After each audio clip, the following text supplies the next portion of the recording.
If that's gotten your attention, I have a very good book recommendation for you. I have just finished reading A Poisoner's Tale by Cathryn Kemp. This is a fictionalized account of the legendary story of Julia Tofana, poisoner. Set in the 1600s, we follow Julia's story from a child to adult as she learns her trade as a poisoner. She will start off working with her mother, making medicines and potions for the people of Palermo, but by night her mother has another trade. She is able to dispense poisons to the women of Palermo in order to help them escape abusive marriages. Julia begins to learn the fine art of poisoning from her mother and also start to understand why it is necessary in the society that she lives in. Many years later, Julia is an adult, a mother herself, and she is now working in Rome with a band of women. But even with plague ravaging the Eternal City, so many deaths do not go unnoticed by the church and by the Pope, and soon Julia and her team of poisoners are battling for their lives against the church. That is a very quick and concise as I can be, description of a very complex plot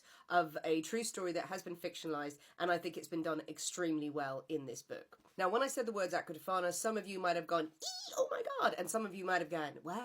Aqua tofana, Julia Tofana is a story that's very close to my heart because in my other job at the Poisoner's Cabinet podcast, we talk about Julia Tofana a lot. I have spoken about her on TikTok, I have made several videos, I have done interviews with other podcasts. The story of Aqua tofana and why it was invented is incredibly brutal and incredibly dark.